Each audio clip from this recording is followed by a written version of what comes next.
Hi అండి, welcome to GS రుచులు. ఎలా ఉన్నారు? అందరూ బాగున్నారా? నేను కూడా బాగున్నానండి. ఈరోజు మీకు అర్థమైపోయే ఉంటుంది పండు మిరగాయల పచ్చడి అండి. నిలవ పచ్చడి చేసుకుందాము. ఇవి 1/2 కేజీ పండుమిర్చి తీసుకున్నానండి. లావు కాయలు తీసుకున్నాను. ఇవైతే కొంచెం కారం తక్కువ ఉంటాయని.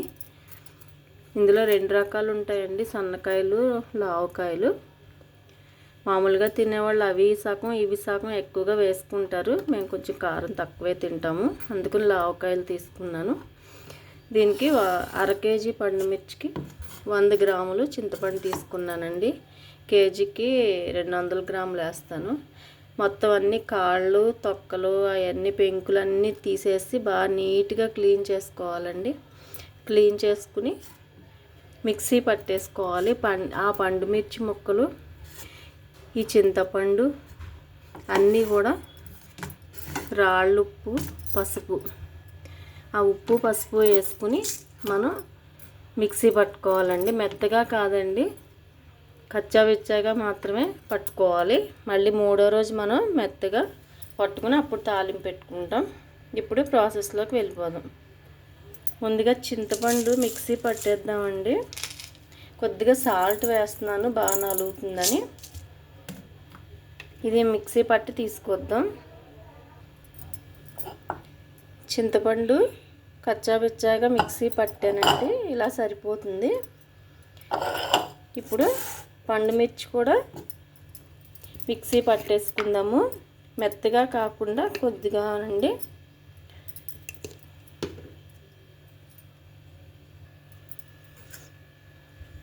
ఇలా కచ్చాపిచ్చాగా మరీ పేస్ట్లా కాకుండా ఇలా ఉప్పు వేసి పసుపు వేసుకుని మిక్సీ పట్టి మొత్తం ఇందులోకి వేసేస్తున్నానండి. అడుగున చింతపండు ఉంది, ముందు చింతపండు వేసాం కదా.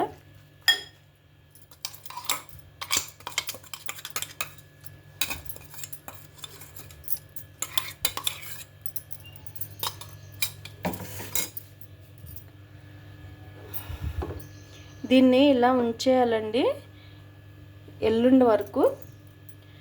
రేపు ఊరుకుని ఎల్లుండి మనం మళ్ళీ మెత్తగా మిక్సీ పట్టుకుని ఇందులో మెంతులు, జీలకర్ర, వేగించిన పొడి, వెల్లుల్లిపాయ గొజ్జు కలుపుకుని అప్పుడు మనం తాలింపు పెట్టుకోవాలి.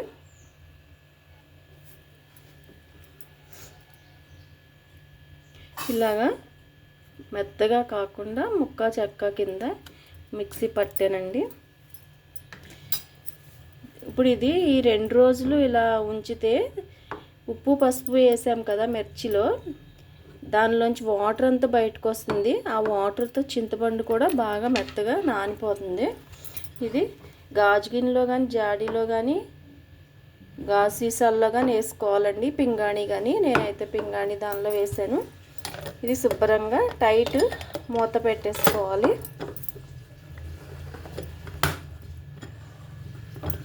దీన్ని ఇలాగా ఎల్లుండి వరకు ఉంచేస్తాను. ఎల్లుండి పొద్దున మళ్ళీ తీసి మెత్తగా మిక్సీ పట్టి తాలింపు పెట్టుకుందాం.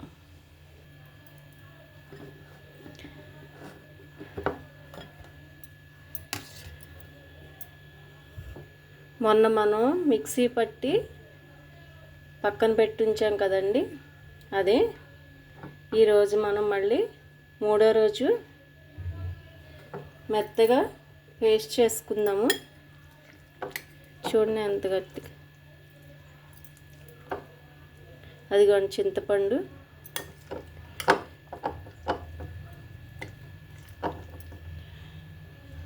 ఇదిగోండి చింతపండు బాగా నానిపోయింది.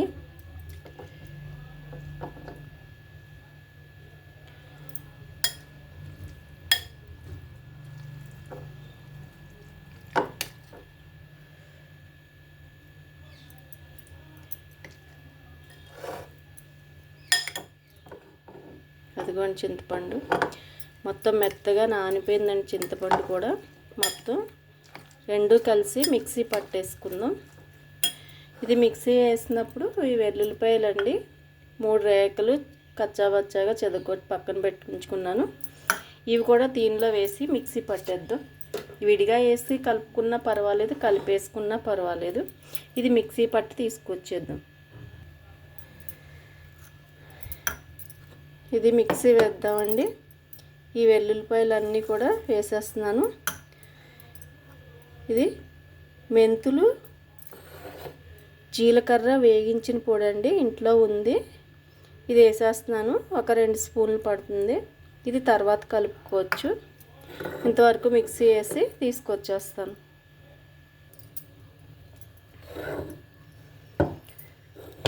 మెత్తగా మిక్సీ పట్టేసానండి. దీన్ని ఇప్పుడు మనం తాలింపు పెట్టేసుకుందాం. కరివేపాకు, ఎండుమిర్చి, వెల్లుల్లిపాయలు,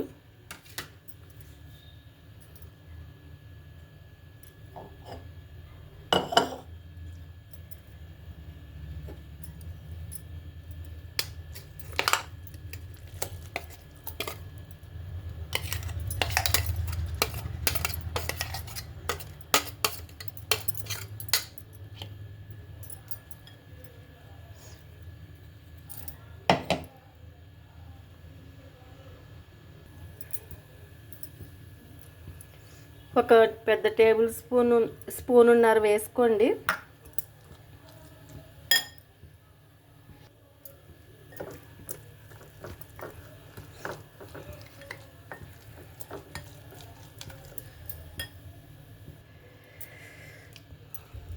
ఈ స్పూన్తో స్పూనున్నర వేసానండి, పెద్ద స్పూన్తో.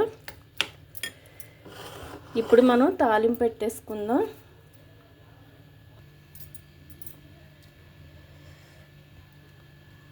ఒక 1/2 కేజీ ఆయిల్ వేస్తున్నానండి, వేరుశనగ నూనె.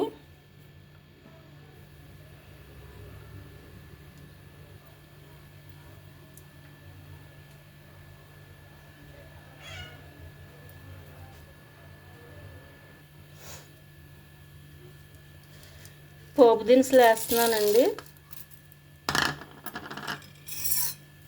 శనగపప్పు, మినపప్పు, ఆవాలు, జీలకర్ర.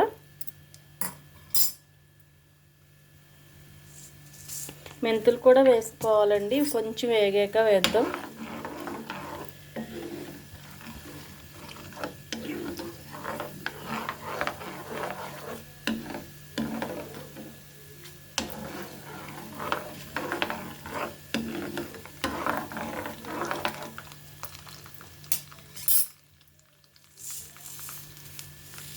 ఒక 1/2 స్పూన్ మెంతులు కూడా వేస్తున్నాను.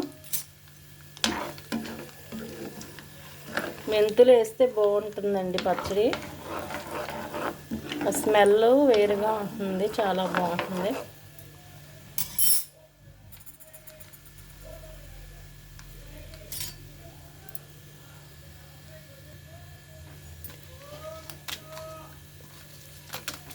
ఎండుమిర్చి కూడా వేసాను.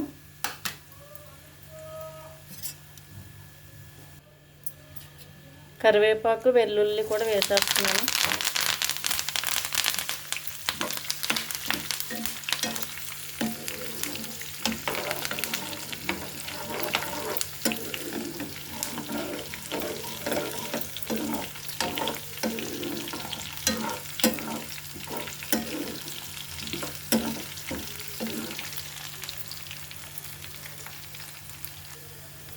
స్టవ్ కట్టేస్తున్నానండి.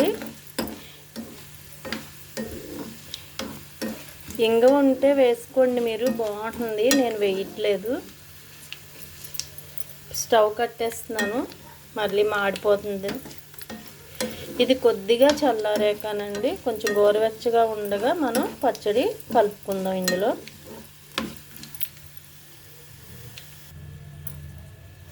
వేస్తున్నానండి. 50% తగ్గిందండి, మొత్తం తగ్గక్కర్లేదు. ఇది మనకి కారం పచ్చడి కాదు కదా.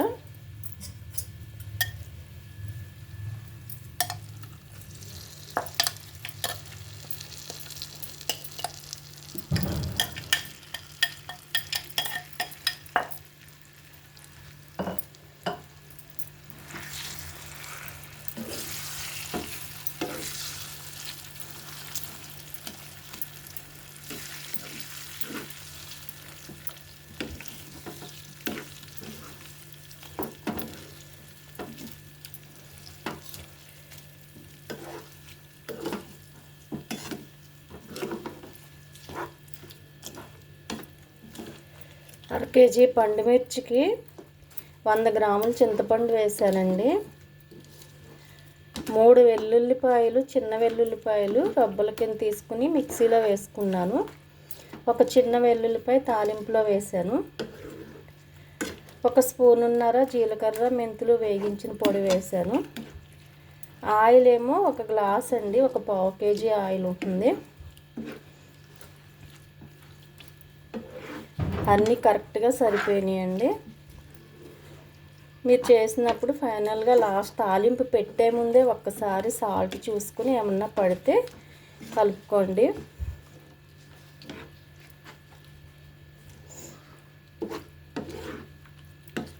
నేను ఒక 50 గ్రాములు రాళ్ళుప్పు మిక్సీలో వేసానండి. పండుమిర్చి గ్రైండ్ చేసినప్పుడు వేసాను, చింతపండు పండుమిర్చి వేసినప్పుడు, కానీ కరెక్ట్గా సరిపోయింది నాకు. ఆయిల్ కూడా కరెక్ట్గా సరిపోయిందండి. ఇలా ఉంటే అసలు పచ్చడి సంవత్సరం ఉన్నా పాడవదండి.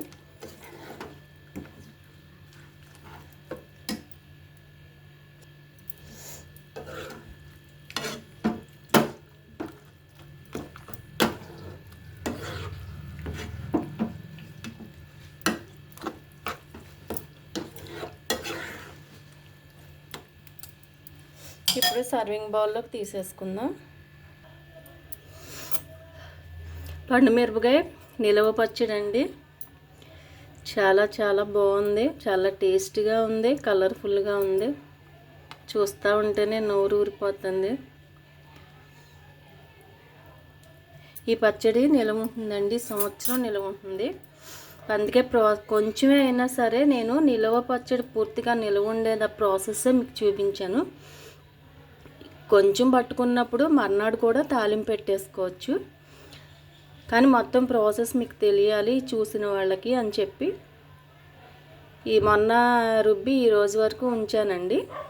కొంచెమైనా సరే పూర్తిగా ఎక్కువ పట్టుకుని మన సంవత్సరం నిల్వ ఉంచుకునే పచ్చడి ప్రాసెస్లోనే చెప్పాను నేను. సేమ్ ఇలాగే పట్టుకోండి, సంవత్సరం నిల్వ ఉంటుంది. చాలా చాలా టేస్టీగా ఉంటుంది. మీరు ఎక్కువ పచ్చడి పట్టుకున్నట్టయితే కనుక ఒక గాజీసాలో కానీ జాడీలో కానీ పెట్టుకుని కొంచెం కొంచెం తీసుకుని తాలింపు పెట్టుకోండి. అప్పటికప్పుడు తాలింపు పెట్టుకున్నది ఇంకా బాగుంటుంది. ఇది కొంచెమే కదా అని మొత్తం పెట్టేశాను. ట్రై చేయండి. ట్రై చేసి ఎలా ఉందో నాకు కామెంట్ పెట్టండి. మనకి ఈ సీజన్లోనే వస్తాయి కదా పండుమిర్చి. నేనైతే లావు మిర్చి తీసుకున్నానండి. పచ్చడి అయితే కమ్మగా ఉంది. మన రోటి పచ్చళ్ళు ఎంత నార్మల్ కారం ఉంటాయో అంతే కారం ఉందండి. చాలా బాగుంది. అసలు ఇలా చేసుకుంటే తేడా కూడా చేయదు.